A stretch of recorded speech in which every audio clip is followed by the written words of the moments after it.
Hello, BBs. It's me, Marshawn Carlos, your host and favorite auntie, and you are listening to Your Favorite Auntie Show, brought to you by Cash App. We are a new kind of advice show that you actually listen to, not as authoritarian as your mother and not as infantilizing as your big sis. Think of me as your virtual confidant.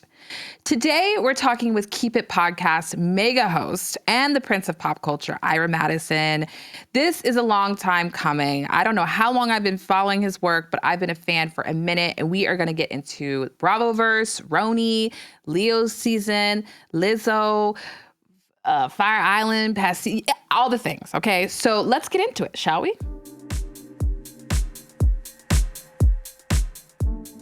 But before all that, Auntie needs to pay a bill, so a word from our sponsors.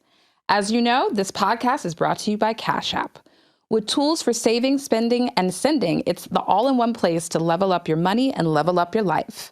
You may know Auntie as a beauty icon today, but BBs, I used to not even invest in a skincare routine. Your girl was out here raw dogging life with bar soap. Can you even believe? I was definitely saving coins, but I was not saving my skin. Instead, I sank all my money into my closet until I was about to be interviewed by a major magazine about my beauty regime. I panicked. I called up my girl, Julie Wilson, who's a big-time beauty editor, and I told her I needed products stat. She said, no worries, I got you. Come by my office and I'll hook you up. From that day on, I always budget for my skincare regime. I live for luxurious cream or special treatment, and it's paid off in dividends. Not only am I able to be more intentional about how I spend my money, but also how I treat myself. If you want to level up your life, you got to level up your money. So download Cash App in the App Store or Google Play. With no hidden fees and a free-to-order debit card, it feels like a makeover for your finances.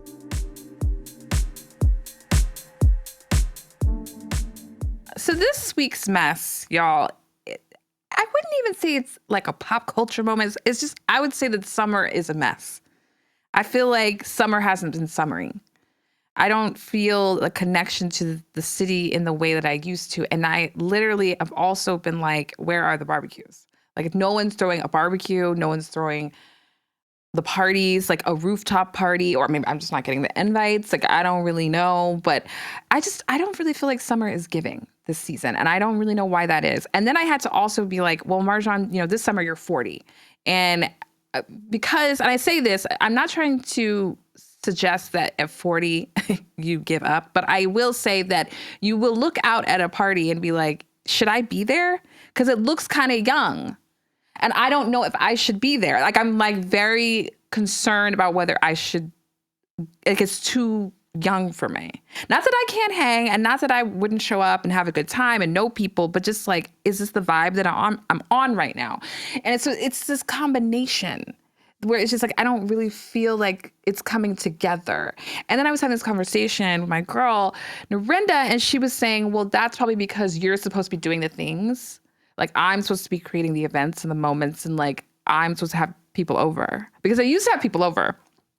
Because I used to have a backyard. And I have like a little like situation, like an alleyway that we use. And usually that's where my dog plays.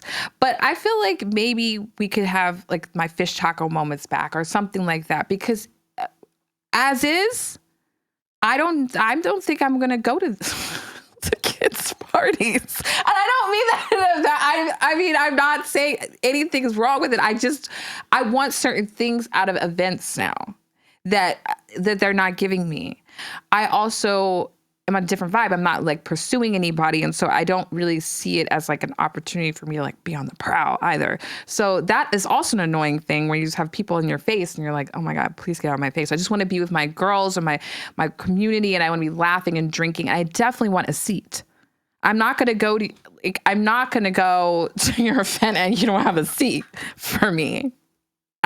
I'm not going to that. And maybe that's a lot to ask, but I don't really care. Y'all always like, oh, why are you in the Cayman so much? Because in the Cayman, I have a seat and I have a full bar, and they know how to party at my age properly. So I need to, transfer that energy back over to New York, and it can be done. So yes, summer's not over. It's not done yet. I just feel like we need to try harder next season. Because it's not next year, because this isn't working. Because now all of a sudden we're going to be in fall. And I hate fall because fall's 2 minutes and then it's a harsh winter. And it will be in harsh winter till May. And then y'all love winter so much. And I'm like, oh, do you? Oh, okay. Check in with me in March when you have like seasonal anxiety disorder kicking in. Like, that's why we have to make summer count. This is just the rantings of a woman who feels like she's outdated at these parties. But I make good points. And that's this week's mess. Today, I'm sitting down with the mega host of Keep It Podcast and the Prince of Pop Culture, Ira Madison III. I'm so excited to have him here. A little bit about Ira. He is a writer living in New York and host of Crooked Media's pop culture podcast, Keep It. His television credits include Daybreak, Nikki Fresh, Q-Force. Previously, he's written for The Daily Beast, GQ, MTV News, and Vulture, among other publications, like all of them. In 2016, Nylon named him one of the most reliably hilarious and incisive cultural critics writing now, and his Twitter is fucking infamous. He has appeared on The Late Show with Stephen Colbert, The Wendy Williams Show, and Watch What Happens Live. He's also working on a book coming to you quite soon. He's doing all the things. Today, we're going to discuss Bravoverse, Roni, Leo season, and big pop culture moments. So let's get into it, shall we? Hi. How are you? I'm good. I'm so nice. It's so nice to meet you. I know. Our meeting is like, it's like very face to face. Like, this is a sit down. Do you know Diane? I am Diane. Do you really know? Do you really know Diane? I hope that's what this gives. No, I know I've been such a fan of your work for so long. So it's just really cool to finally meet you and like get into it with you, because I feel like we view pop culture, if we don't have the same opinions, we very much see it as like deep shit, and like it should be unpacked in a really like in-depth way. Because what else am I doing? I have to think about it critically, because otherwise it's like, am I wasting my time? Absolutely. Exactly. It's like, did I waste my parents' money? Yeah, like, I certainly did. I'm still paying for it. I know, me too. I'm like, I'm going to apply like Derrida to and Foucault. AES hit me yesterday, so. Girl, goodbye. Fucking no one likes you. Like, what the hell? I hate that so much. I do want to shout out AES success.org, which is a very rude website. Impossible to figure out how to pause a loan. Yeah, that's the I tried point. to do it. Yeah, I tried to do it like during like the pandemic, let me pause some of these. Couldn't find it on a website.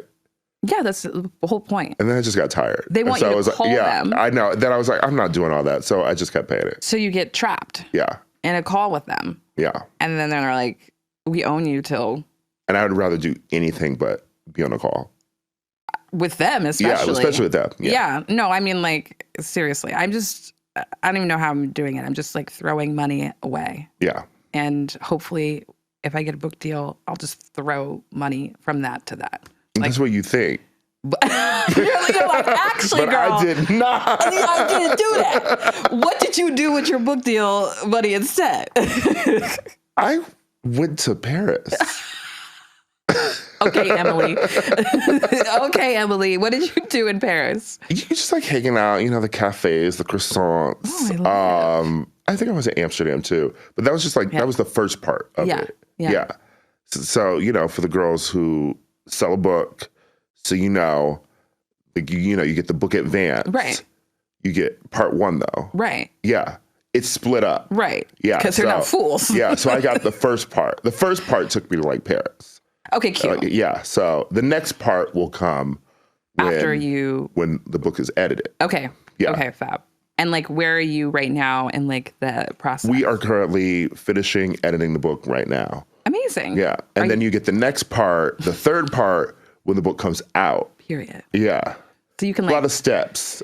I actually really appreciate this because I had no idea. I mean, I have a book agent, but like, I don't like, we're still like working on the proposal. Mm-hmm. And like, that's taken me 4 years. You were like, my book's taken forever. And I'm like, yeah, because you don't. Right. The proposal took me forever. Who cares? Yeah. I mean, like I was saying, you are not a ghostwriter. You don't have a ghostwriter. I should have got one. Like who did Nini's? Who did Portia's? Like get me. I would love somebody just like come over to the apartment and be like, okay, this, and then they get to type it. Do you remember when Portia was an activist? Yes. Wow. Remember when she was a vegan? Yes. About the same length of time. I would actually say that like maybe the most annoying part of the book is of writing a book. Yeah. So like, you're writing the stories about yourself. It's half memoir. The book is called Pure Innocent Fun. Oh, cute. I love that. Pure Innocent Fun. It's going, it's part memoir, part pop culture essay, like the writing that I've done before. But I think that maybe the most annoying part is, like you're mentioning like, so you mentioned like Martin or like, Living Single or Sex in the City or something, right? The descriptions of it, Okay. Like give me an example. That's the part where it's like, so like, you reference a show and then obviously you have to explain the show, like the characters, like the context, year stuff came out. It's just like writing facts. Gotcha. It's very exhausting. I think that's the slowdown process. Martin, executive produced by comedian Martin Lawrence. I need the ghostwriter for that part. Okay. I know what you're talking about. Yeah, like I know the facts. Yeah. That stuff is very exhausting. I feel like also remembering things, certain things will trigger certain memories. And then I'm like, oh, wait, that's not how that happened. Or wait, do you remember that this happened instead? And it's like. Or forget things. Yeah. Yeah. I had a friend texting me yesterday. They were hanging out with someone we went to high school with. And they were like, like TV pilots, like tests, network tests and stuff for that. He was saying, oh, my friend was telling us about how you all like in high school at one point, did like, oh God, we worked the network test for like some pilots or whatever. I don't remember any of that. I don't remember going to like the Marriott and watching them. But he was like, yeah, y'all did like a whole afternoon of it, like watching commercials, you watched like 2 TV like sitcom pilots, and then you graded them. Completely gone from my memory. That's but incredible. He reminded me of me doing that. Yeah. And did it come back to you? A bit. Right. But I don't remember any of the content that we watched. So. That's so funny. And look where you are. Yeah. Writing television shows and movies. And I feel like I went because it was a check.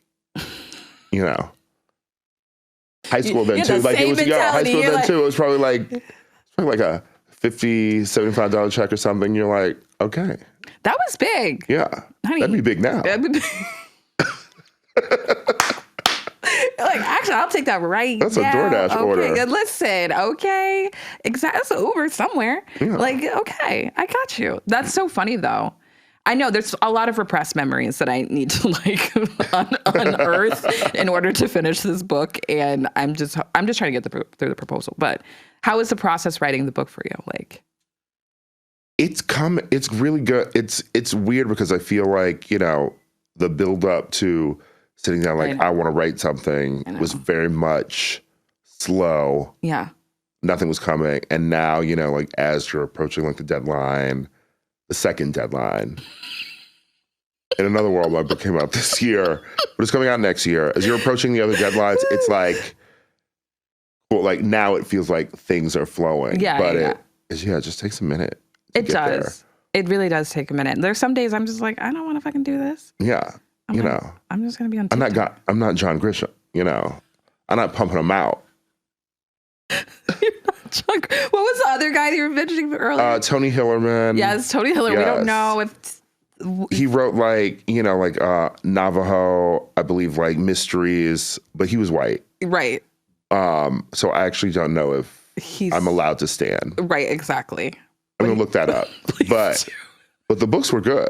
As a young adult, you were invested in. Yes, the books were good. And you're not pumping these things out like hotcakes. It's an arduous task. So like for you, congrats on that. Thank you. Like it's also not the 90s, They were not watching Bravo. I feel like there was a lot going on when you were writing a book then, right? Like you're just there were 4 networks. I was so much smarter before social media, and Bravo became... Yeah, they weren't tweeting. No, exactly. And now I'm like, I can't do this with my day. I used to read books, like full books. Like I used to go to grad school. Exactly. and write theses. Now I'm like, do you want to know what I think about Bryn? Okay, well, I'll tell you right the fuck now. Okay? And I'm going to break it down in a TikTok for 4 minutes. Okay, I did love finding out that you and Bryn have like the same hair. Well, I don't think we have the same hair. She's probably like a 3C. I'm probably a 4A, 4B. But her hair was looking a little bit more like yours though when she was a baby. Oh, yes, it was. Yeah, but it's been straightened out. I love that. And she has my hair. I'm like, wait, what? She was like, remember Rudy Huxtable? Yeah. We're now segueing into the Roni part of the conversation, okay? Because it's inevitable, and I've been dying to know your thoughts on this because...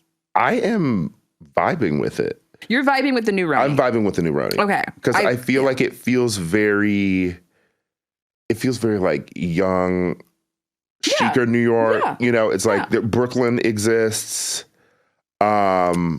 Does it? Downtown exists at least. We're out of the Upper East Side. We're out of the Upper East Side. I get what you're saying. So we're going to different neighborhoods. Referencing restaurants or like places that like we go. Casa Cipriani. Yeah. Casa Cipriani. Dragging.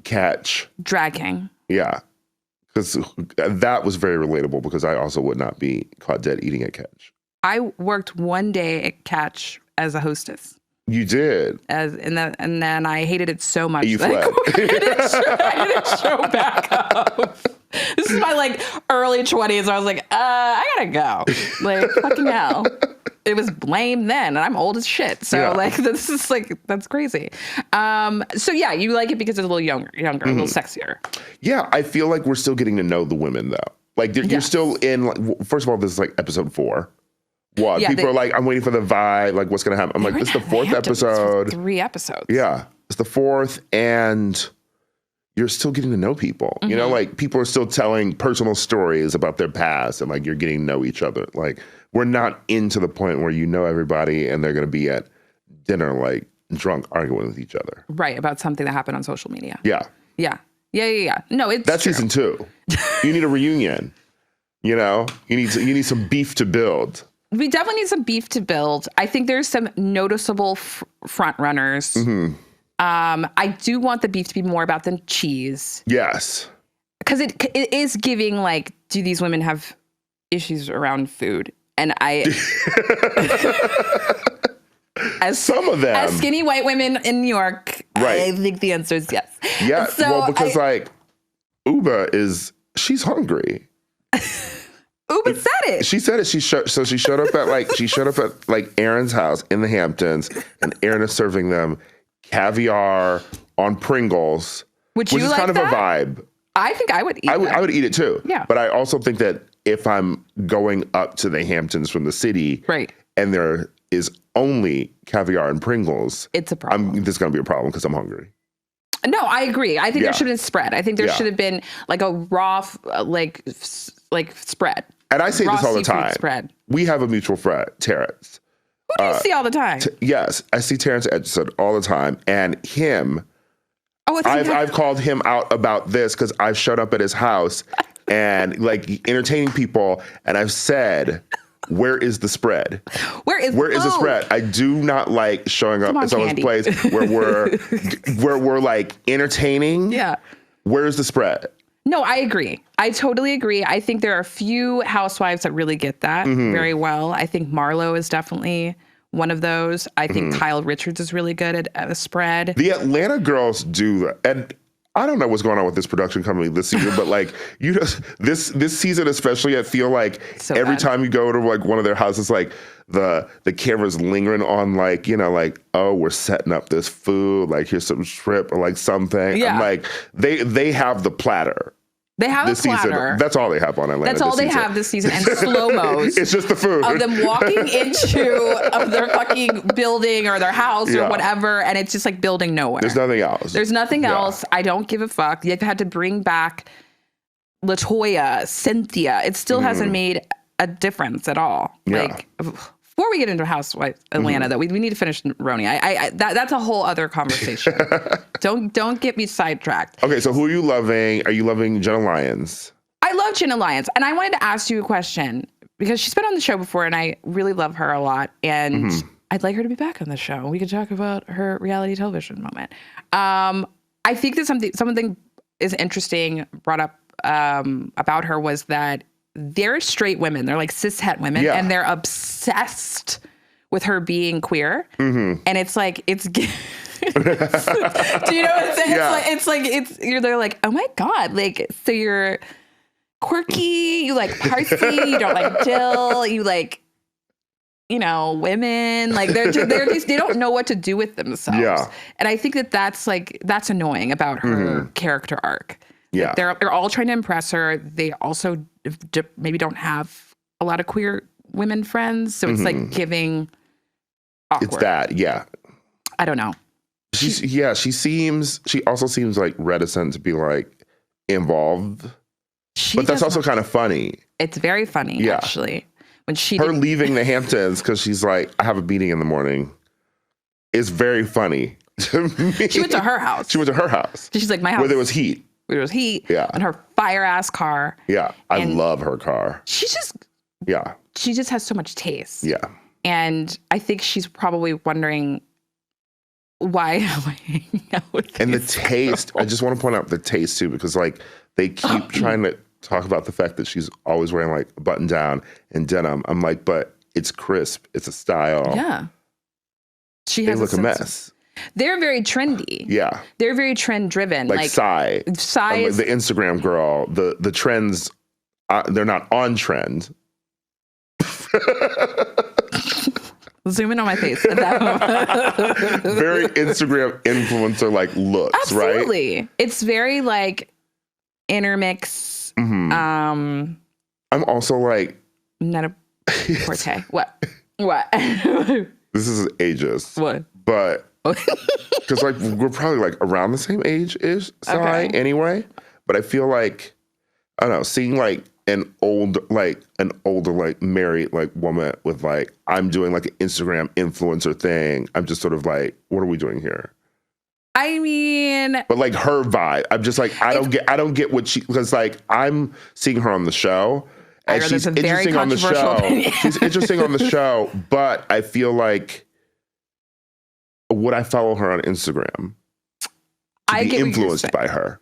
But you're not her audience. That's fair. But I follow Jenna to be influenced by her. Period. Yeah. I mean, yeah. I definitely know what you're saying. She's not your audience. She doesn't have and the thing about her is Jenna has a sense of personal style. It's specific to her. And she can wear a t-shirt and a feathered skirt to Solange's wedding and go viral. Whereas Psy is very much driven by what's cool and like on the like Instagram Explore page. Yeah.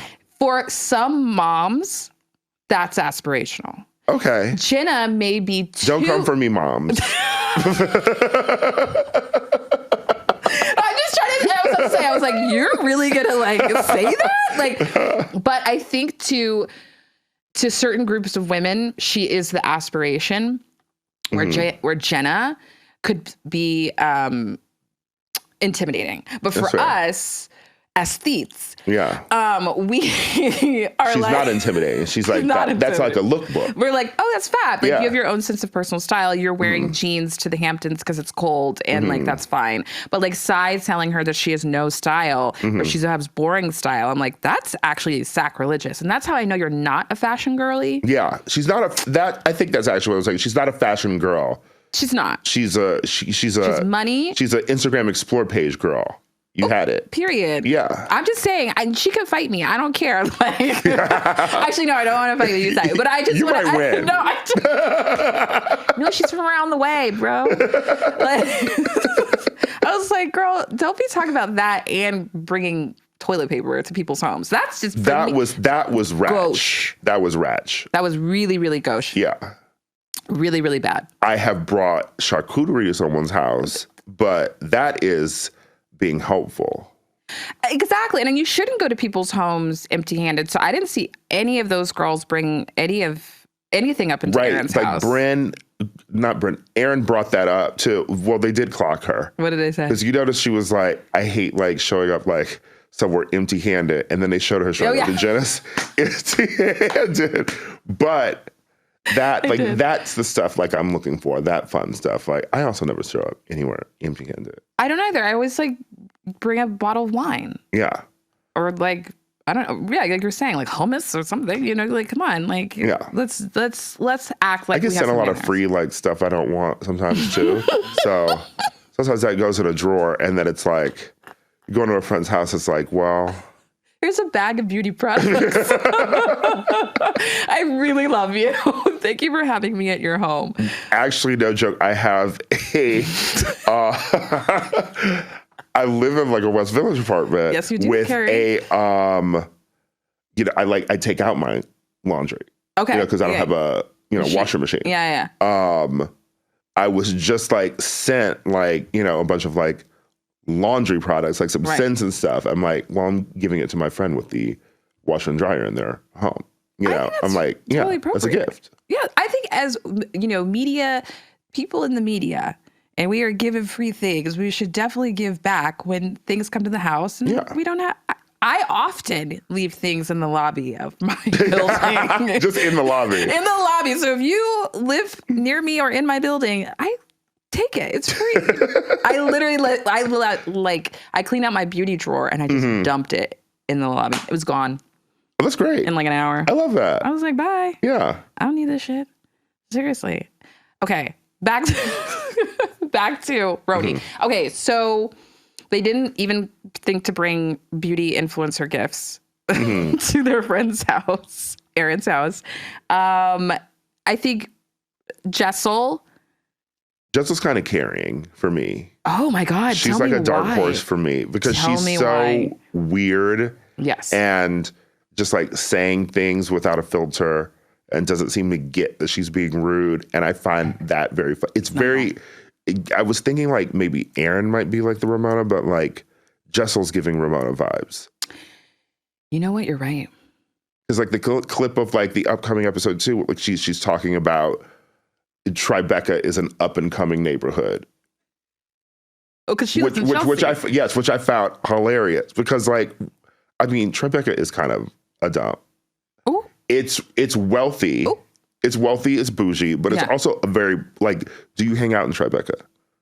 It's very boring. Like, if you live there, yes, you like it because it's quiet. Like, you've got, your loft or whatever, but, like, no one goes to Tribeca. Because everything closes at 9 o'clock. There's no restaurants there. There's no, like, culture. Like, I feel like that's what she was getting at when she says, like, oh, it's up and coming, You're like, oh, is that weird? What does she say that in context to?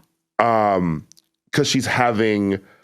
like lunch with Aaron in Tribeca. She's like, this neighborhood is very up and coming.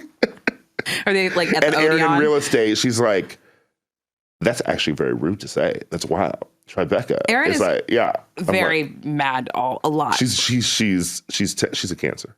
I was asked, I was like, is she's she tense. an Aries or Leo or Sag or something? She's tense. Okay, so she's very sensitive. Yeah. Very, very sensitive. Okay. That makes sense. I think Jessel also is in like crisis. Well, I'm very concerned about what's going on with husband. Yeah. In your newsletter this week, you said, why is she not fucking her husband? Who's very attractive. Yeah. And he is. And it's like, I get, like her postpartum thing that she was discussing, but it seemed like more than that. She's fed up. It's weird. Like, it's weird that you were having a scene on a show talking about how like it's just the kids and work, and we don't have time to have sex with each other. I'm like, well, I mean, if the camera weren't here, you'd have time. Ooh. Like, what are we doing when the camera's done? Do you think they're gonna be like the first divorce of the show? I don't know. He's interesting and funny, but I'm like, is it all a scam? Why is it a scam? Well, because like these husbands bring their wives on these shows to like get rid of them too. You know what? That Kelsey Grammer. I know. He was playing in her face. He really was playing in her face. Yeah. Who else did that? Some New York girl. Mm-hmm. The New York girl who was Jewish and Asian. Jules. Yes. Yeah. Oh, she had that awful tagline. I don't even remember what it was. It's like a Jew and an Asian walk into a bar, and out came me. Oh, yeah. She was the one with the eating disorder. She did have an eating disorder. Yeah, she was the one who was like, I feel like she cooked something where like she accidentally left like one of the utensils in it too, like something, so the food had to be thrown out, and Bethany was clocking that. Yes. Like, yeah. She put a fork and like utensils inside of a cannoli. Yeah, like a casserole or something that she baked. Yeah, like they were making calzones, and she put it, and then they fried it. Like they put it, they baked like, it. How do you put a fork in a calzone? And she was on something, and she thought it was fucking hilarious. Yeah, and it was like clearly something's her empty happening. Home. I mean, because they were like renovating that home too, and it was just like empty. Hamptons. Yeah, it was just empty. It was so wild. It's so wild, like to have that much money, but like don't know what to do with it, and like there's all a lack of taste. There are people who live in. I've realized that coming back here. Like there are people who live in renovations. I'm not that girl. It's like, oh, you've been doing this a while. What's going on? I mean, I don't have that type of money, so I don't even know. That's not even my type. I mean, I know some people who are doing some renovations. I would never live in a bitch. If you're, you would. Like you probably be stuck in the middle of your renovation. I'm obsessed. I mean, I would. Maybe that's chic, for a minute. For a minute. Yeah. I wouldn't want to do that. Yeah. No way. Wait. So Jessel, we feel like is in trauma because I will say that her reaction to the slip dress, it was just so extreme. I was like, you're having a moment. Yeah. Like you're having an episode. And then you're talking about yourself and not the slip. Yeah, she was out of body. Saying it was awful. Yeah. You know what? Can I just say this? Next episode, she has Sally Singer and Lynn Yeager at her party. I mean, listen, she's... Can we talk about that for 5 seconds? Okay. The Vogue girls are on Real Housewives of New York. Yeah. That's wild to me. Yeah, I mean, I think it's fun. Look at you. You're like, bring it. I'm just saying, like, Sally, she's my old boss. I just could never see her, like... On Roni? No. Okay. That's wild. Yeah. I'm really intrigued about how they're going to... Yeah. On Roni, but not in Just Like That. No, we had... Because they had like a fake vote or something. They had a fake vote. What's her name? And Just Like That. What was her Vogue's editor's name? I forget. It was some very weird fake thing, but it was like she used to work at Vogue in the original series. So I don't know what happened. So she got fired. Yeah. She was telling Carrie about that. She got fired, and now she was going to open her own publication. Yeah. That it was catered towards older women. Mm-hmm. Yeah. What's her name? Celine? Yes. Celeste? Yeah, something. But I feel like there was an episode where like they did not reference Condé. But like it was very weird to me because like Vogue was in the original Sex of the City. So I don't know why they couldn't reference like Condé this season. I don't know what was going on. Yeah. That's weird too, because they gave her a lot of real estate. Yeah. They gave her a whole package. Yeah, but times have changed. No, I mean, they gave Sarah Jessica Parker a whole package. Yeah. Like she had the video. I think she had a digital cover or something when it came out. She was like, yeah, they live for her. Yeah. They stand. I mean, what's your... Well, hold on. I want to finish Roni, and then we have to go into And Just Like That, because it's. I think they do crossover. So we love Bren. I'm loving Bren. Yeah. Bren and Jenna are my faves, and Uba as well. I'm starting to like Uba. I was a little worried. She's funny. Yeah. She's cracking me up. Yeah. She is funny, and she's starting to have like a... And she's fab. She's gorgeous. Yes, she's gorgeous. Like, she's fab. She's the one who, besides Jenna, seems to have like a sense of style. Yes, because she was wearing that. She gave Jenna like a Margiela dress. Yeah. To wear to dinner, and Jenna did kill it. She did eat. Yeah. So I was like, okay, I see you. Yeah. I mean, their Christian Girl Autumn moment was. I also love about her that like, well, she's like, these white women not eating. Like she's the hungry one. Yeah. She was like, okay, I'm gonna go to Provisions and get a sandwich. I felt so bad for her when Provisions was closed. I did too. Because I felt that. You felt that when like the place you want to go, you're craving, like I'm starving. She's talking for like an hour and a half. Yeah, that's me and Panera Bread. I love Panera Bread. Panera Bread has really good fucking bread. Yeah. Flat bread. That's like Panera's. I'm gonna have some Panera after this, probably. Probably. Yeah. Damn.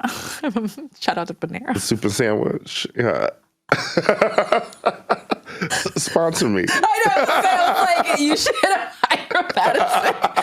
Sponsor, keep it. I was in, so like, I'm from Milwaukee, very like Midwest mall culture. Yes. So when I would hang out at the mall or when I used to work at the Barnes & Noble, at you the mall. Worked at Barnes & Noble? Worked at Barnes & Noble. That's crazy. I would have like my lunch at Panera.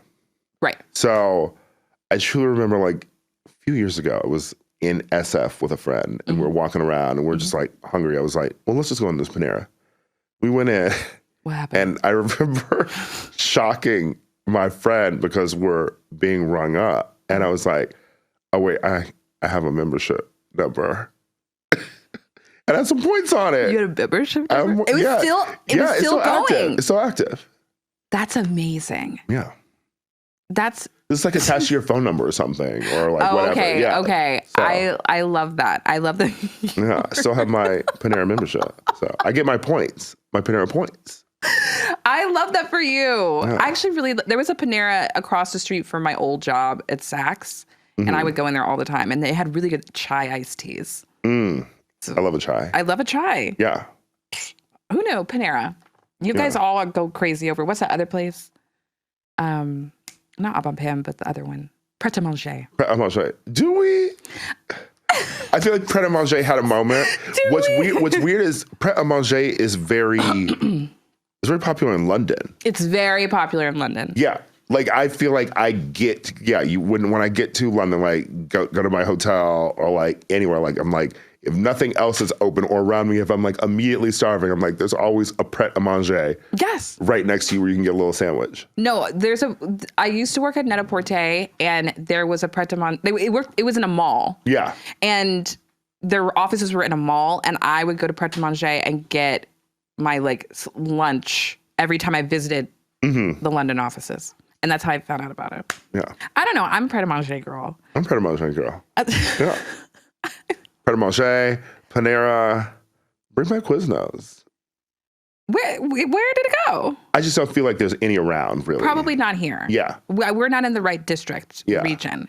I would say when I was working in a mall as a teenager, I worked at I worked at Banana Republic. Okay. I also worked at Banana. Because... I worked at Gap in Chicago. Oh, wow. And then I moved over to the Banana Republic. And when I first moved here in 2007, I transferred to the Banana Republic at 30 Rock. I'm obsessed that you worked at a Banana Republic in New York City. Yeah, I quit, though. Right. Yeah. I stopped going. I stopped going. And then 2 months later, a month or two later, like I got a call and they were like, are you planning to come in? 2 months later? Yes. Like, I guess they were thirsting. So I came in. Yeah. And like worked the shift. And then I went up to the manager. I was like, oh no, actually I need to formally quit. Were you in college? This is not for me. No, I was, so I moved here in 2007, like right after college. Okay. Yeah, I mean, that makes sense. All of this makes sense because I remember like being so attached to mall culture and then moving to New York and realizing that there are a few malls, but that's not how it works. Yeah, it wasn't the vibe for me because also my friends that summer were like interning at Business Week. Okay. And I was working and I was taking summer classes at NYU, which is what actually inspired me to go there for grad school. That's what I thought. I was like, okay. I went there for grad school. Right, but I was taking summer classes and then they were at Business Week and I was like at 30 Rock, which was like right by where the Business Week offices were. Right. So like we'd have lunch together and I feel like I was really only going in the Banana Republic to have like lunches with my friends at Business Week. But what was also making me a bad employee was like, if they have lunch at 1, I'm like, well, so like I'm just going to take my lunch now. Right. Or be like on a long lunch. Right. Like, very bad Banana Republic employee. Don Draper. Yeah. 3 hour lunches. Yeah. At 30 Rock. You're like, oh shit, girl, I gotta get back. I gotta fold these sweaters, these merino wool sweaters. Like, I can't. I know those days. I really do those days. And it's very funny how you have to adjust very quickly to the city. Like, if you grew up in the suburbs or like in just that all changed. Yeah. That's why I was a hostess at Catch for a day. I was also a hostess at Pastis. Oh, okay. Blue Ribbon. Girl, I worked at every fucking store in New York. I still love me some pasties. I love Pastis. Yeah. I hope to have my book launch party at Pastis. Okay. Let's do it. That's a vibe. I think it'd be a vibe. I worked there when like it was on Sex and the City. Okay. So it was very much in its heyday. Like, so the girls were coming in. No, the girls were coming in. AEW was coming in. SJP was coming in. Ellen Barkin came in one time, and she was awful to me. And I was like, okay, wait, I don't care. Like, you're Ellen Barkin. Like, you could, whatever. Please be a bitch to me. David Hasselhoff came in. Oh, okay. The cast from L Word came in, and I sat them, and I watched L Word religiously. Yeah. And I was like, this is fucking crazy. I love that. I love the Pasties. They moved locations, but it's like... They did. But it's so fun. I love it. The vibe. I haven't been there in a minute. You want to go next week? Yeah. I want to go to Pasties. Let's go have some French fries. A bar steak. Yeah. I went there recently. I went after I went to see this opera, and it was the only thing open. Yeah. And I was like, let's go. Old school. Yeah. Old school. I have a question for you about like Roni and like the revamping. So you're into it. Do you feel like this is do you think all other shows should be on watch? Of Housewives? Maybe. I was feeling that way about like Atlanta because the season's very stale. Yeah. But I feel like there needs to just be like an internal shift. I feel like the elements are there. You don't need to like throw out all of Atlanta. I feel like that's Roni needed to be thrown out because it was like because Ramona got drunk and racist at a she was so dinner. racist they couldn't even have the reunion. That's crazy. Yeah. To me. Like they couldn't even have the reunion. Like that's actually insane. It doesn't surprise me because she's like so invested in Mar-a-Lago and Trump and like all these things, but like it's just insane. So you think there's good elements? What are the elements of like of Atlanta that you feel like can stay and be maintained? But I just feel like people still want to see those people, the women, you know? Kenya. Kenya's my fave housewife ever. Oh. But she's not bringing it this season. Well, she's bored. Like but I also feel like if this is what you're delivering when you're bored, like maybe you do need a break. She had a break. She went and had a kid, got married. I was really and then happy she came for her. back great that next season. She did. So she might need another break. I'm just saying. I wouldn't be mad if she took a break. Yeah. But Nene, did you watch the Nene leaks? Yeah, I want some. Carlos. Yeah. Okay, so she made this really good point of like, Kenya can read, but you're not giving her anything to read. Yeah. Or anyone to read. So she's like you're saying, she's bored. Yeah.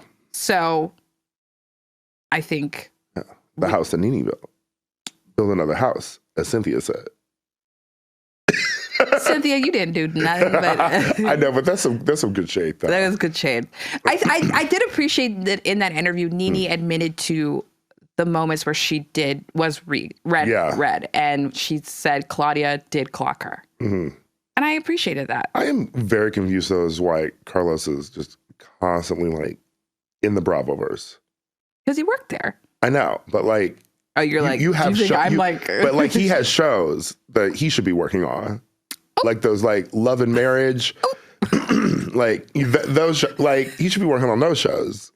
Yeah, because they're not very good. They're not doing well. No. But I get. And he tried to take Monique from Potomac and like have that work with her on that show. And that was like horrible. Yeah, horrible. So like Monique's kind of just like a miserable human being. Yeah, and like yes. But I'm like, okay, cool. Y'all are keying. Give us a new Nene show. Produce a new Nene show. I don't want them producing a podcast. I want them producing a show. I agree. A talk show? Talk show, like a reality show or something, just like something like with her, like give us a project. I agree. Because I will say this about Carlos. He's a machine. Yeah.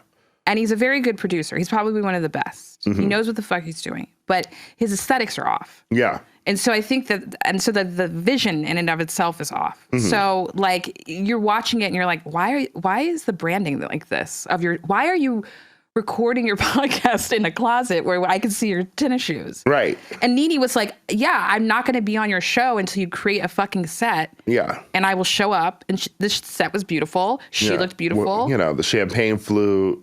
Yeah. Yeah. She was like, I will come in Valentino and I will do what needs to be done. That's what I told you.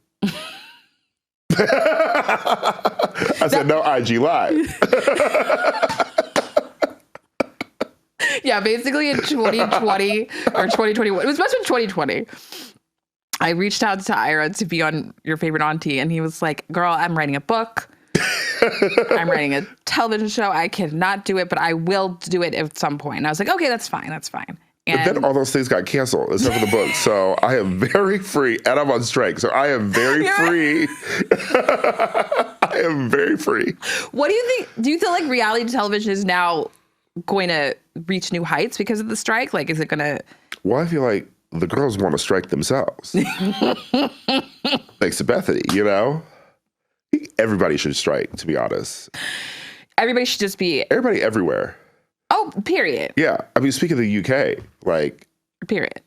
What happened? You can't ever ride the metro there. Oh, really? I feel like they're always on strike. Well, Europeans are just different. Yeah. They love a strike. They love a strike. They love it. They actually really, Paris is like, fuck that. I'm not going to work. I'm not doing anything until you figure out my retirement plan. Yeah. And you're like, oh, Americans, we're just like, nah. No, and you have very, like what I've experienced with this, like the WGA and then like the SAG strike too. Yeah. There's such this discrepancy too, like people thinking like everybody is like wealthy as hell. Right. So they're like, like I'm not on your side because like I'm struggling. And it's like there's also that thing too, that there's no spirit of like we're in this together, like we all should be striking, like when you see people online being like, well, I have to work 2 jobs, like, so you should too. Like someone saying that about, there was this girl who had this TikTok that was wild. She's like this nurse she was like complaining about airline workers, like what about who wanted like a raise, like they were like saying that they wanted like higher wages and stuff. And she's like, like get a second job or something like that. I'm like, we shouldn't have second jobs.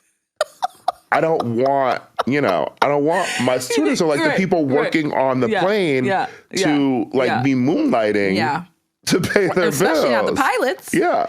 I don't want them moonlighting. Okay. No, I get it. And like people just always like love talk. I've seen it, people talking about the WGA or SAG, like people love talking about industries that they don't have no idea what's going on, but they love to get online and act like they're talking about it. They love to do like, fashion. Yeah, it's like, oh, like I don't even remember the exact number, but it's something of like, like $70 or like something like an hour or something for like, airline workers complaining about that. And then people explaining to her in her comments, she turned off comments or something, being like, well, like they don't have real like shifts. Like, well, because you mean like, well, because like they work, and then they do it again. Well, they also get paid only for the duration of the flight. I didn't know that. Yeah, they don't get paid for like showing up at the airport, like going to work, like a real salary. Like they get paid like so they're not salary. They get paid like the duration of the flight, and they're hourly. Yeah, that's so fucked up. So like so if you're making like like a large amount an hour, that's because like for your day, like maybe you're like working 6 hours, and then they charge us like $600 for peanuts. They are really wild. I feel I'm a Delta person. I'm a Delta person, and I'm very happy that we've come out of the pandemic dark ages on Delta, because like where you have like if you're flying like first class or like Delta One again, like you get a meal again. Yes, because you remember the period where they were just like, here's a box. Yeah. With like some gummy bears in it, some chips. I'm like, what am I paying for? I do remember. Not like I'm paying for it, because I was like, I'm always using my upgrades to get up there. But yeah, I'm always using my points. I remember that specifically because I did go out to LA during COVID, and they gave us a box, and I could and it was at that time that I could afford a first class ticket. Yeah, and I was like, I like this. I don't know why I can't do this more often. But now you're getting a box. I'm like, what the fuck? And then, you know what's funny? I went to LA back in March for work. And so I did get like nice accommodations, right? And I go to LAX. You know this. You know this. Yeah. I was on the line to get into the fucking Delta lounge. It was, this girl was behind me. She's like, I don't know if I'm going to get in. I was like, I don't know if I'm going to get in. Like, this is crazy. It was a long line. It wasn't just the length of the line, but like the amount of pressure. It felt like you're going to a club. Yeah. And I was like, I don't know. Like, I have the lounge membership. Well, of course you do, Ira. But like, I was. Thank God I do too. Thank God I do too, because I will be late to things, and thank God for the lounge, because the lounge gets me to the airport early, so I can chill. It's so beautiful. I was otherwise outside. That's why people are late to airports, because I'm like, I don't want to like hang out like the food court, JFK food right? Court. The JFK food court is, I fly a lot from there to Cayman, and like it's always, it's always a mess. Hey, flying to Cayman. Come to Cayman. I've never been. Come. Okay. I think you should come to Palm Heights. Okay. Shout out to Palm Heights, to the fam. Okay. Listen. Let's go to Pastis, and then let's go to Cayman. Like bougie ass.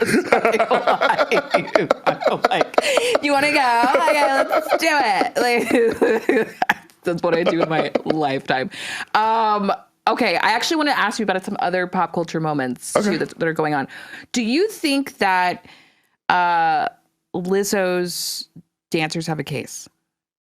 I feel like they want to settle.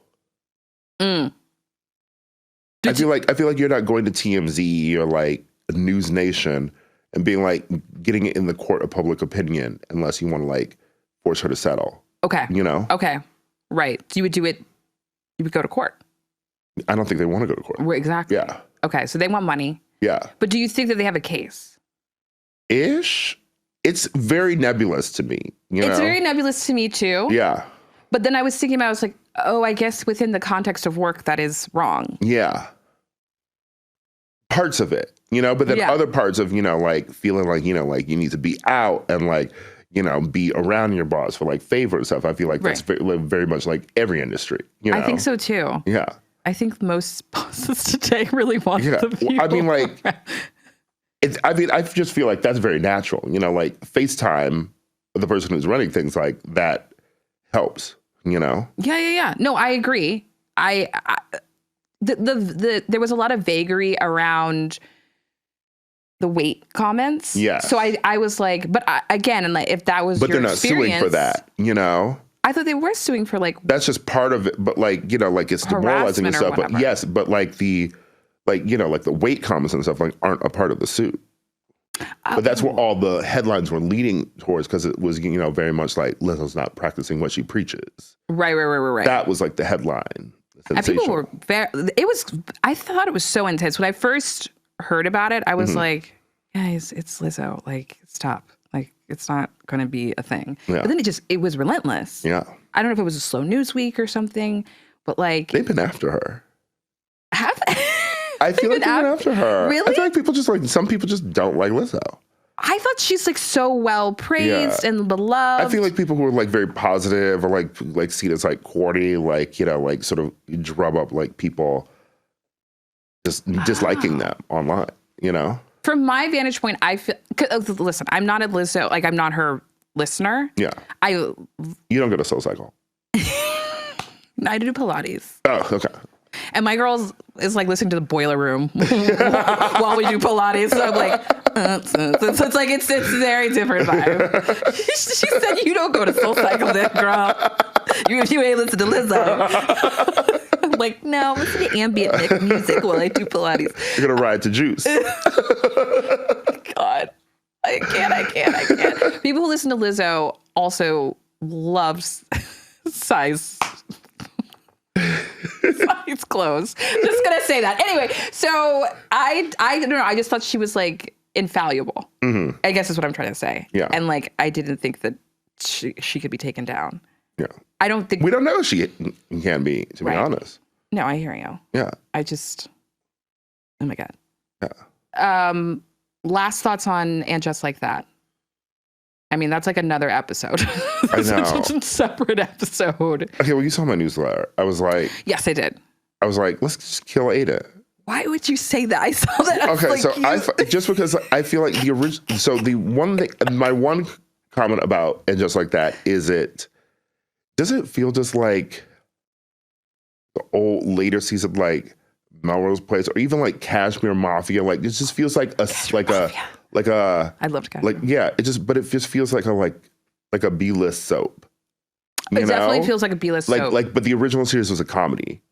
Definitely. The scenes aren't written the show's not really funny. The show's not funny. It's not funny anymore. There were funny moments, and I think at the beginning I felt like what's Anthony's character was showing up and was like making it funny, and I was like, okay, great. Like there's banter here. There's like, okay, got it. But like the scenes are too long. They're not quick like the old Sex and the City. Like it's not a comedy anymore. No, so it's not a romantic comedy anymore. So.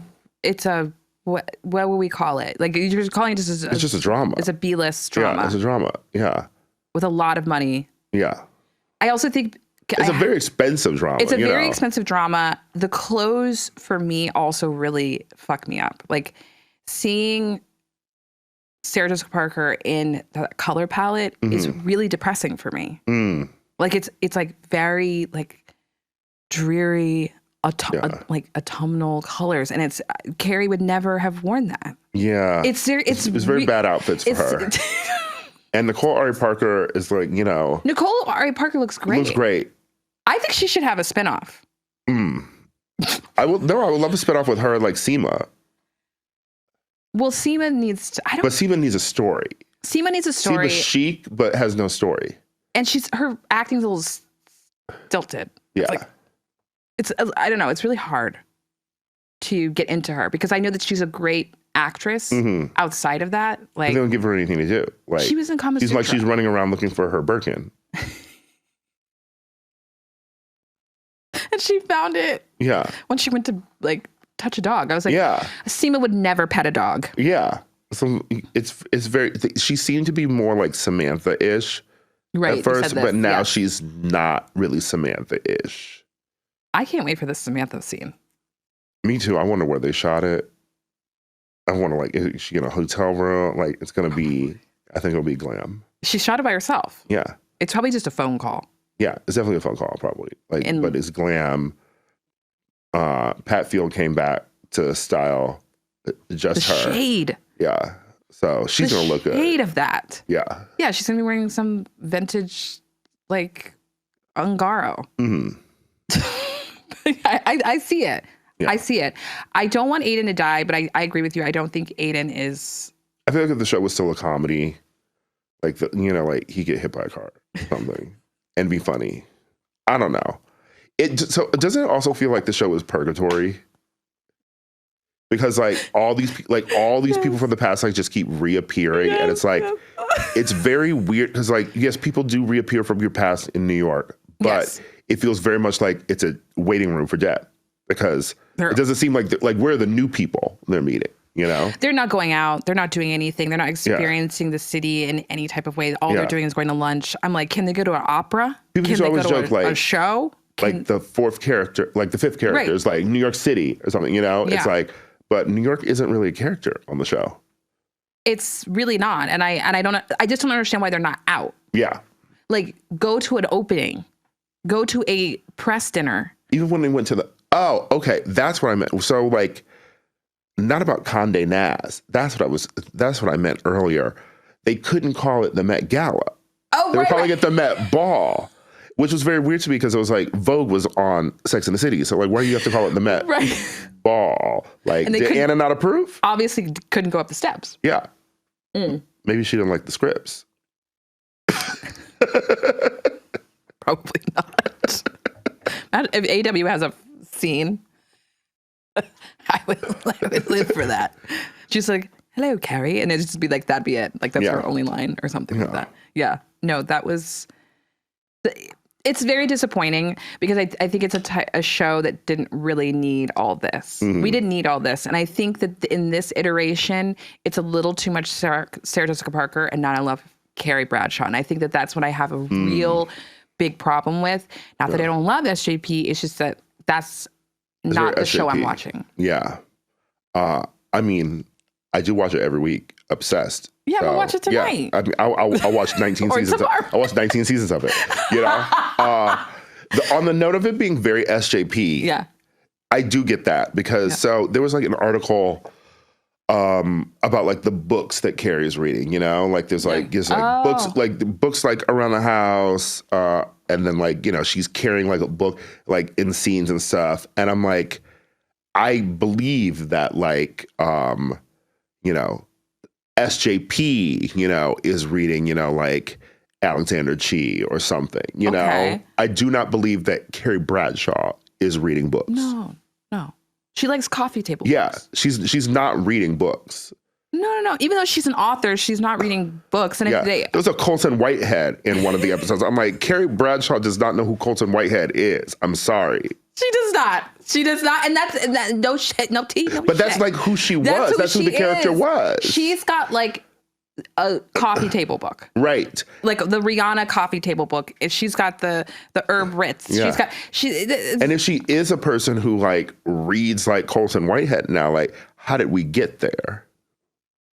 That's the weird thing about the show too. It's like, it sort of seems like they were like very frozen and like who they were, because I'm like, what did she do while she was married to Big?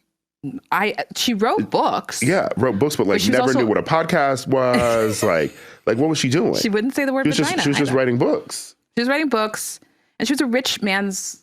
Yeah. They had a great life. Yeah. I don't think it was a mistake, Carrie. Yeah. She needs to calm down about that. They would not have worked, her and Aiden. Like, what the fuck? I don't know.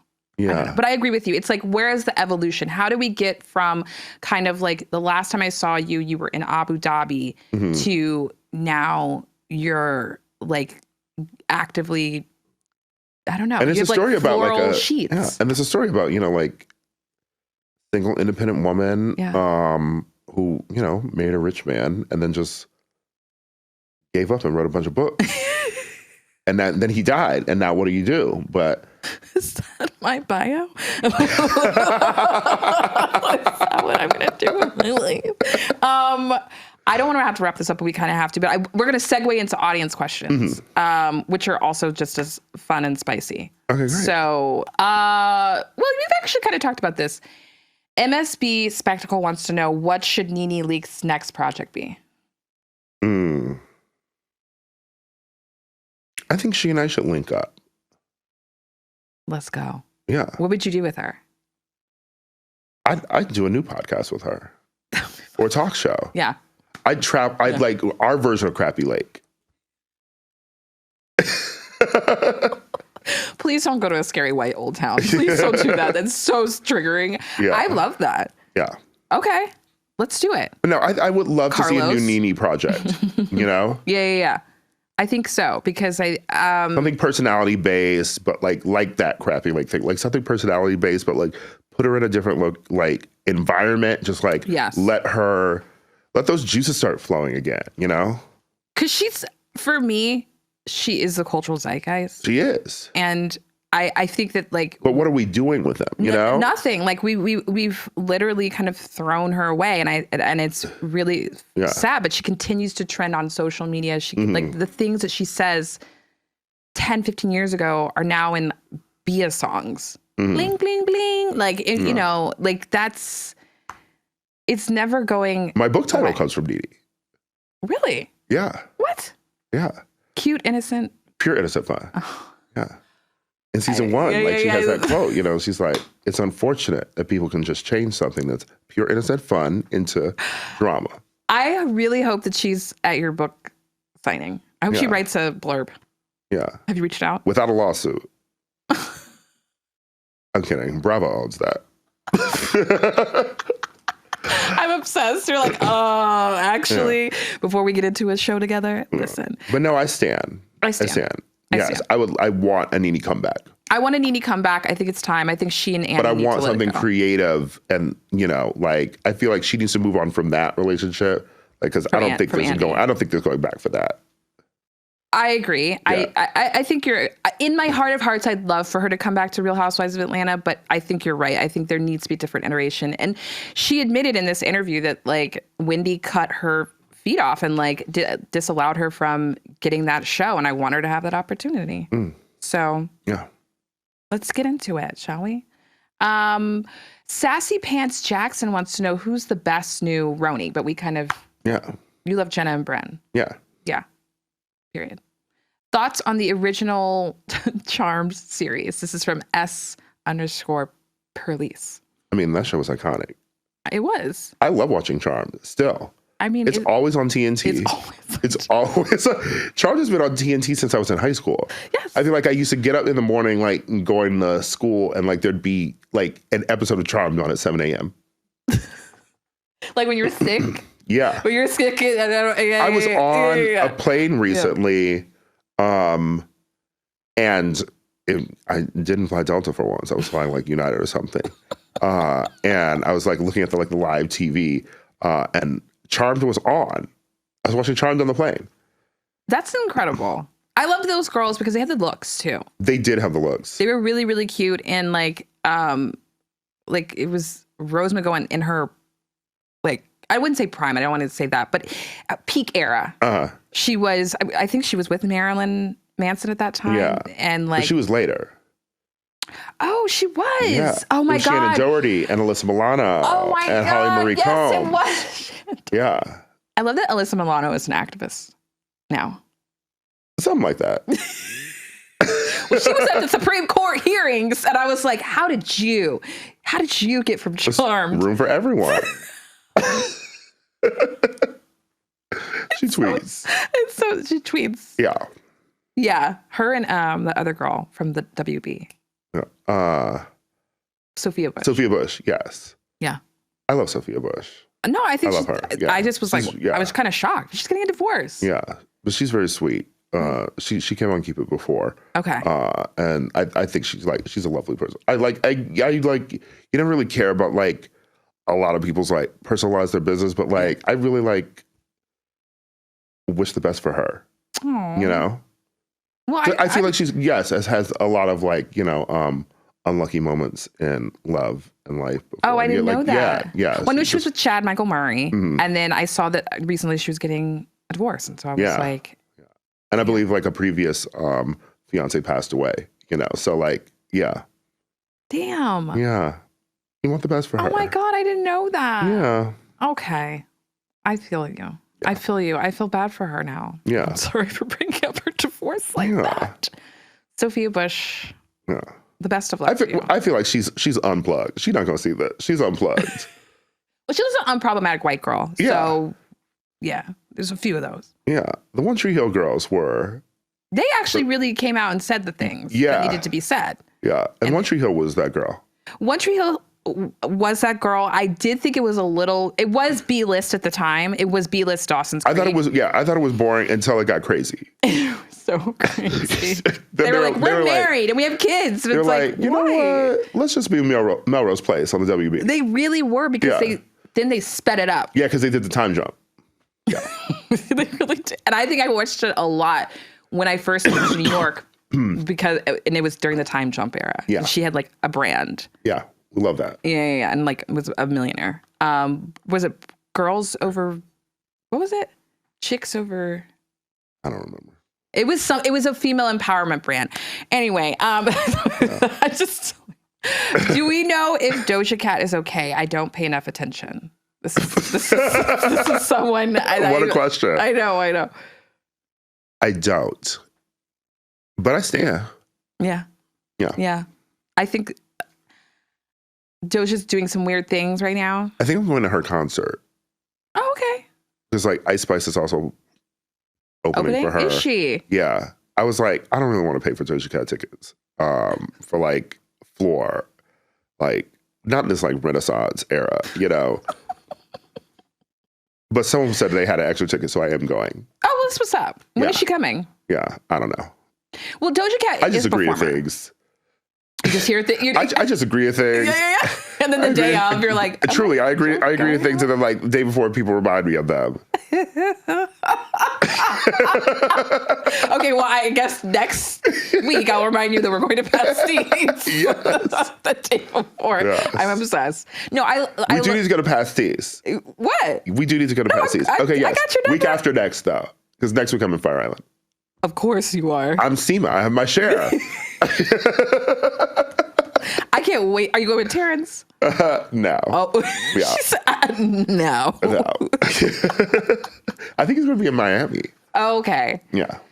You know what? I really do want to go to Fire Island. I'm just like really worried. I wouldn't make it out alive. Like Yeah. I feel like it would just be a lost weekend in my brain. And I'm happy that I looked into like some friends that like this is my second year going. Like, Okay, and cute. then next year they've already started talking about like the share because like that stuff stressed me out. I still haven't been to the Hamptons. Really? But like, yeah, like even the thought of like the shares, like coming up with something before. Yeah. You gotta plan these things in advance. That's You just very do. not me. Obviously. Yeah. But luckily, you have the friend who organizes it. So Luckily, at the end of the year, he's just like, give me the money. And then it's set up for the next year. I would appreciate that friend too. Yeah. Because I actually wind up. He's actually probably the SEMA and I'm the Carrie. You obviously. Well, girl, Yeah. don't leave him for a dude. Poor I'll have Siva. Aiden in the house next year. Poor Siva. Oh my gosh. Listen, I would come out there. My friends are always going out there and it looks really cute. I just honestly feel like I would drink too much and I would just like, it would be a mess. You been to Palm Springs? No. Yeah. Oh, I went for Coachella, but I didn't like really a vibe do. too. Yeah. Yeah. Yeah, you can't go. Coachella, Palm Springs is so very different. It is. It is. But I go every year for that too. So. Oh, you're a music head. Yeah. I haven't been since the first time I went. When was the first time? Crowds really kind of get me. It was 2016. My first time was Beachella. Oh, nice. Yeah. And then I got obsessed. So. No, that's real. I think I went for work and it was giving like Revolve. So I was really scared by it. And I remember this because I had to interview Joey Badass. And that was the whole like point of me going on this trip. That's an era. It was such an era. Yeah. And they had Calvin Klein had a house.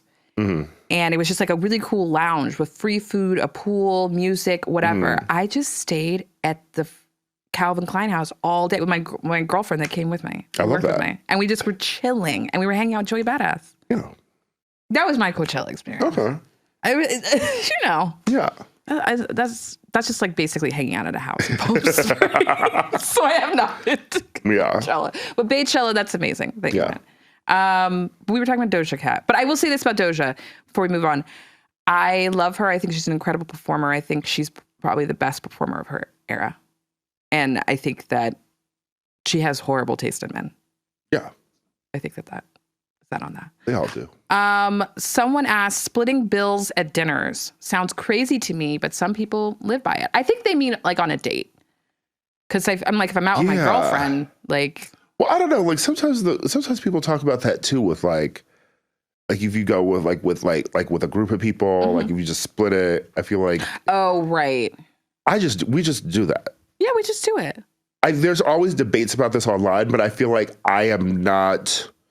You make the exception, like if someone like really is like if you have a sober friend, and like everyone's drinking, yeah. Because I feel like usually, also I feel like the era of like you aren't throwing down like 8 cards anymore, like the one person who wants their points, they'll pay for it, and then like everybody like Venmos them or something, Absolutely, that's what my friends do, and so I feel like, but there's never any. Where people are online, they're like, well, I only got like a salad. Like you're out here ordering like filet mignons. Like these are like the examples, the hypotheticals people come up with online because they're crazy. But I feel like no one's ever doing that. Like I'm not going to dinner with, I'm not going to dinner with my friend. And then all of a sudden I'm like, well, you know what? I'm going to get the $200 lobster here while everyone else is getting like a salad. Like, no, I completely agree. Yeah. I completely agree. And I feel like if it's a huge dinner, there's someone with a card. Yeah. Who will just be like, let's not do that thing because we're a little too old for that shit. And that's how that is. But if I'm on a date, and I think you should definitely be catered to. Oh, of course. Yeah. Breakfast, dinner, dessert, so much more. To you. Yeah, no, I think yes. So don't pull out your card if you're on a date. I don't care what Gabrielle Union says. Ooh. And I love you, Gab. I do. Reading Rex for young Black men. I'm Carrie. I don't read. So loud. I was like, I'm Carrie. I don't read. I'm like, you're writing a book, and you brought up some other writer that I didn't know. I was like, who the hell is that? Yeah, I mean, read some Alexander Chi. I love him. Okay. Who else should the girls be reading? Always read James Baldwin. Always. Beyond like Giovanni's Room. Ooh. Like people always just read Another that. Country. Another Country is great. Another Country is very sexy. Yeah, it is. That was a journey. I need to reread Another Country, actually. It was a really good book. It's a really good book. And it's like set in the village. Mm-hmm. Yeah. Mm-hmm. Mm-hmm. Sexy book. It's a very sexy book. I was like, James, you were really doing that at a time when you wouldn't think that you could. Yeah. So I'm into that. That's a vibe. Who else?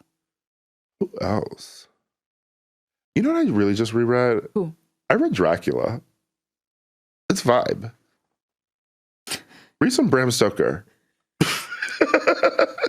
Is that like a queer... I think you only got one book. They're always like Dracula has queer vibes. Yeah. They're like, it's queer allegory. Yeah. Okay. So read Dracula. That's my suggestion. I'm obsessed. Read Dracula. Yeah. We have layers. Yeah. What has been, this is from your friend and your social bee, what has been a career highlight and a personal highlight for you? Oh, career highlight was definitely working on Uncoupled.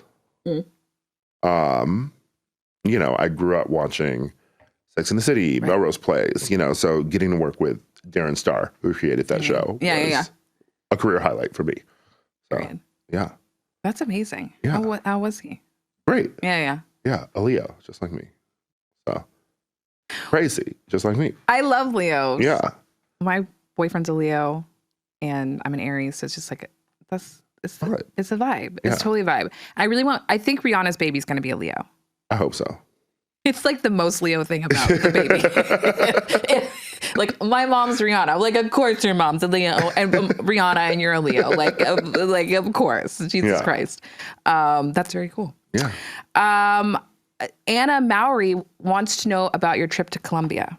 I went to Bogota. I went to Cartagena. Oh. I thought it was great. Bogota had like very much like New York vibey, like nightlife. Okay. Very like, like even sort of like Berlin or Amsterdam vibes. So like the bar scene was very fun there. And I feel like the food scene was very good too. Okay. I would. Oof. The best food I had there was like this Japanese restaurant. Oh. Like this sushi place. It was fantastic. Cartagena is very, it was relaxing. I feel like I've done it now. I don't really need to go back. Okay. For me. Okay. Yeah. I kind of wish we had gone to Medellin because people suggested that. But Cartagena was very much, like, here's the beach, here's the vibe. Yeah. It's very like, not like nightlife focused. Like, so there was a couple really great restaurants. Carmen was a place that I loved. Carmen's a nightclub? Restaurant. Oh, that's actually where they went on Roni. So, it's a great place, but Cartagena, like I've experienced, I'm like, I don't know if I need to go back in particular. I'm just thinking about that. You brought me back. There's shit on the floor. Yeah, that was a great episode. I was thinking about Caliuchis, and then you brought me to Roni, and I was like, I love that I like went all the way over there. Yeah, I love that. That was just you. How long did you go for? I went for a week. Oh, nice. Yeah, split between both. It was for my best friend's 30th birthday. Oh, that's sweet. Yeah. He's a baby. He's younger than me. I know. I was like... He's younger than me. I'm far past that. I was like, what now? Not too far. But yeah, it was nice. But it was also... It's also a place that I thought about going before. Yeah. And And I love when like a friend either wants to go on a trip or like they decide somewhere to go for like a birthday trip. Okay. And it's sort of like, you know, I've been thinking about like, oh, should I go to Colombia? Should I go to Cartagena or something? Yeah. And it's just picked out for you. They're like, I'm doing that for my birthday. So that was nice to do because now I've gone. Right. Then you guys deciding and hemming and hawing. It's like, no, I'm doing this. If you want to come, and you can come. Trying to think of, you know, next place I want to go, really. You're having a Cayman. Yeah. Okay. Well, you know. Yeah. Don't you can have a good ass time. Trust me. Chloe King. Shout out to Chloe King. She wants to know New Roni or Crappy Lake. New Roni. If only because I've only seen the first 2 episodes of Crappy Lake, and I'm behind. I'm behind too. Yeah. It was a little triggering. Yeah. Because I was like, oh my God, I can't like watch it old. Yeah. Yeehaw. Real America. Scary. It's scary. Yeah. It's really scary. And I was like, no, I don't want this. Get back to New York. But Luann and Sonia, they love that. I adore them. Yeah. I love them. And I think that Bren is like giving me Sonia vibes. Yeah. She's fun. Like very the party girl. Yeah. And she's will be flirting with everybody's husbands. Yeah. I'm into it. Wait, her and Shep. That really pissed me off. Yeah, it seems gross. Stay out of her DMs. Please. Yeah. She's a good girl. She needs a nice rich man. Yeah. That's what I want for her. Yeah. What is your best memory attached to Beyonce's music? This is from Joey.Corte. Best memory. Besides the Renaissance tour. Right. Which was everything. I don't want to talk about it. Yeah. Did you see it? I don't want to talk about it. All right. I don't want to talk about What is my best memory attached to Beyonce? I mean, maybe Beachella. Right. I think that's it. Honestly, you know, I remember when the Beyonce visual album dropped. Obviously, that night was lovely, but that was like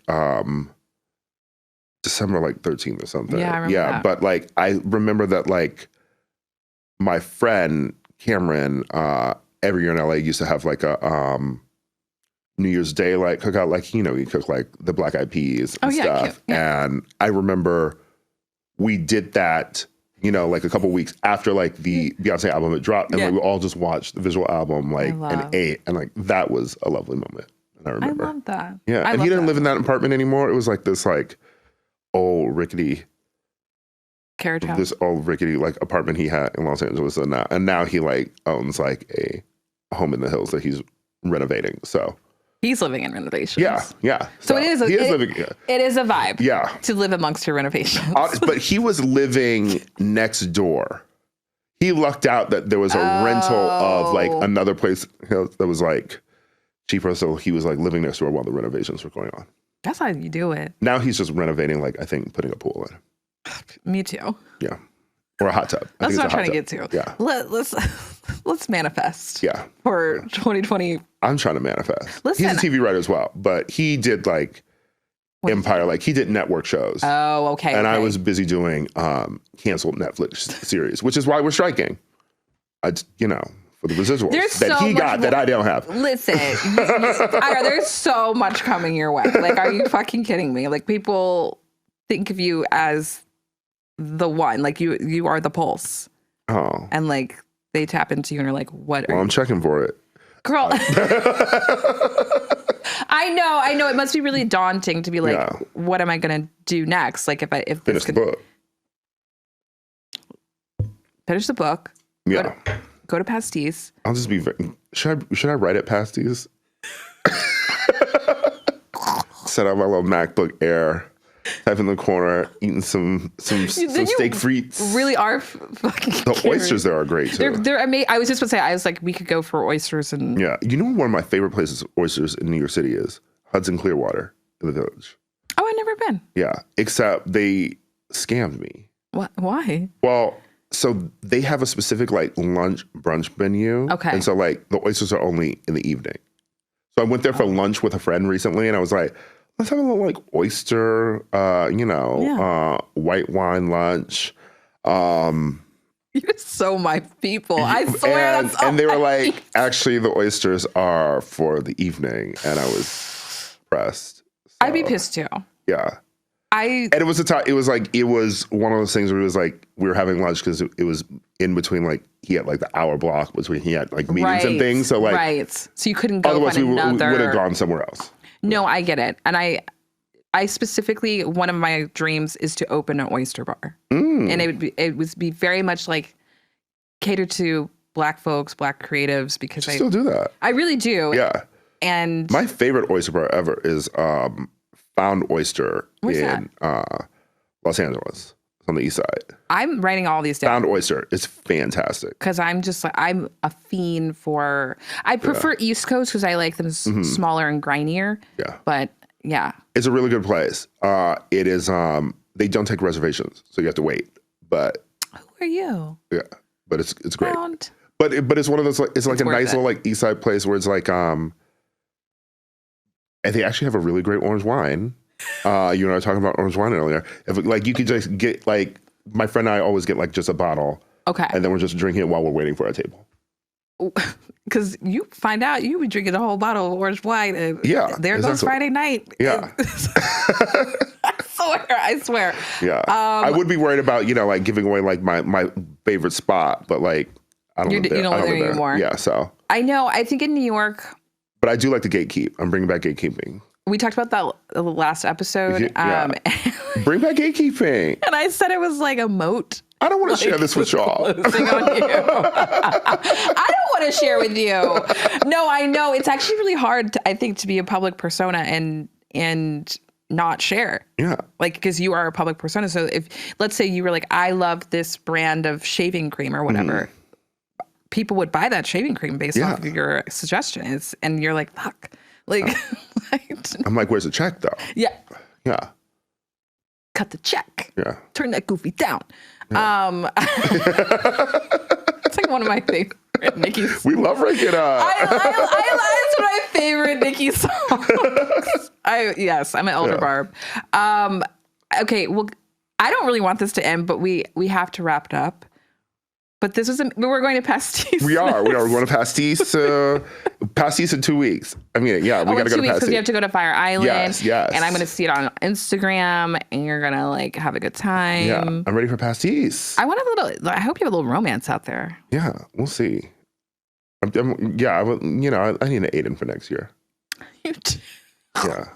Not an Aiden, no. I need a big. Well, Aiden with big's money. Yeah. The big would be fine because then he dies and then I'm free. Then I write my widow book. It's a New York Times bestseller. I want that for you. Yeah, thank you. I want that for you. Thank you so much. You're amazing. Thank you. Appreciate it. Thank you so much for coming on your favorite my auntie. I love that. I'd love to hear that. Okay.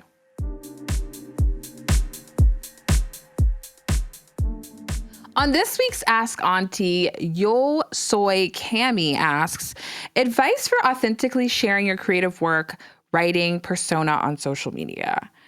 Well, I have to say that this is still something that I'm working on. I'm like a work in progress with that. But I did see this video recently. It was going viral, and I thought it was a really good message where basically the person was saying that your social media is not for your friends. Your social media is for the people that you want to find you, and that you shouldn't feel apprehensive or anxious about showing that part of you, whether it's your work or it's your taste or your fits, whatever, like your passions. Like that's really for you to find the community or to build something. So maybe you're thinking to yourself, oh my God, this is so cringeworthy. Like, I can't believe I'm going to post this. And then my friend's going to text me and be like, girl, why did you just post that selfie? Because I posted that selfie so a brand could find me, or I posted this, project that I'm working on because I want people to be aware of what I'm doing and what's coming. So I think that you have to first get over that. And then I think you can start showing yourself authentically. I think by just posting with, I used to love Instagram when it wasn't timed and 3 o'clock was the time and 12 o'clock was the time and all these types of things. I wish that didn't go away because obviously it's so curated. But in a way to show yourself authentically is just to, I think, post what you really, really love. And like, I think you're going to find that, and what you're proud of. I think that's also something that's really important for women, especially. When you've done something that you're proud of, you should be posting it. You should be celebrating that moment. You should be saying, hey, I interviewed this person and this is what the thing is, or I worked on this and now here it is. Like, you should not be shy about that shit. And especially to women of color, because we're often taught to be quiet or to, dim our light. Definitely be out there and be proud of what you do and celebrate those moments. And the persona thing, if you're trying to be more like an influencer or like a talking head or something like that, I think that it's important to share. Like, people are interested in what you think, and you have to think of it as a diary. So it's like, what am I doing today? Well, I'm recording a podcast, so I'm going to show a little bit of that, right? Or I'm walking my dog, or I'm planning a trip, or whatever. It has to feel like people have to feel pulled in, and you have to start telling them what you're up to on a consistent basis. That's great for like newsletters, for videos and things like that. So that's how I kind of look at it as: first, get over the anxiety, then celebrate your big moments, be proud of what you do, and pull people in by like thinking of social media as a diary. And so I think then you'll find your people that need to see it. That's my advice.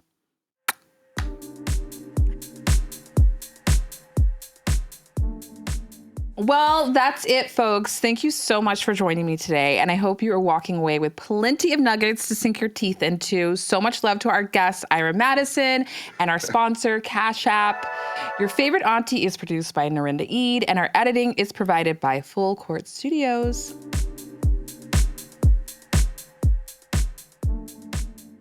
If you enjoyed this episode and want to help support the podcast, please subscribe and leave a rating and review to stay up to date with Auntie and all my shenanigans. You can follow me on Instagram at Your Favorite Auntie Show and at Marjan_Carlos, and on TikTok at Your Favorite Auntie Show. If you want more Auntie pro tips in between episodes, please subscribe to our Substack newsletter, Notes from Auntie's Desk. Until next time, Auntie sends her love.